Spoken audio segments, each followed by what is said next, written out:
Megastar చిరంజీవిని ఒక heroine చెంపదెబ్బ కొట్టిందట. అదేమి డమ్మీ చెంపదెబ్బ కూడా కాదు. షూటింగ్ లో భాగంగా చెంపదెబ్బ కొట్టాల్సి వస్తే నిజంగానే చిర్రు చెంప చెల్లుమనిపించిందట ఆ హీరోయిన్. ఇంతకీ ఎవరా హీరోయిన్? ఈ సంఘటన ఎప్పుడు జరిగింది?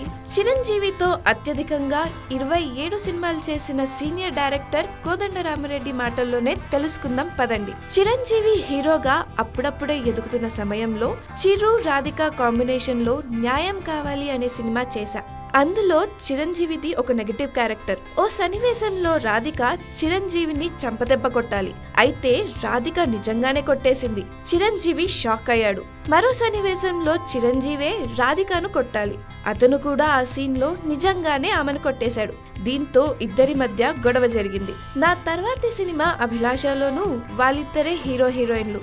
అంతకు ముందు జరిగింది మనసులో పెట్టుకొని ఇద్దరు ఎడమొహం పెడమొహంగా ఉన్నారు. నేను వాళ్ళిద్దరికి సర్ది చెబితే ఇగోలు పక్కన పెట్టి పనిచేశారు. ఆ సినిమా సూపర్ హిట్ అయిందని ఓ ఇంటర్వ్యూలో కోదండరామిరెడ్డి వెల్లడించారు. చిరంజీవితో తాను చేసిన సినిమాల్లో వేట తనకిష్టం లేకుండా చేసిందని ఈ ఇంటర్వ్యూలో కోదండరామిరెడ్డి చెప్పారు. ఆ సినిమా కథ తనకు నచ్చలేదని, ఈ సినిమా ఆడదని ముందే చెప్పానని, అయినా తీయక తప్పలేదని, చివరికి తాను అన్నట్లే ఆ సినిమా ఆడలేదని ఆయన అన్నారు.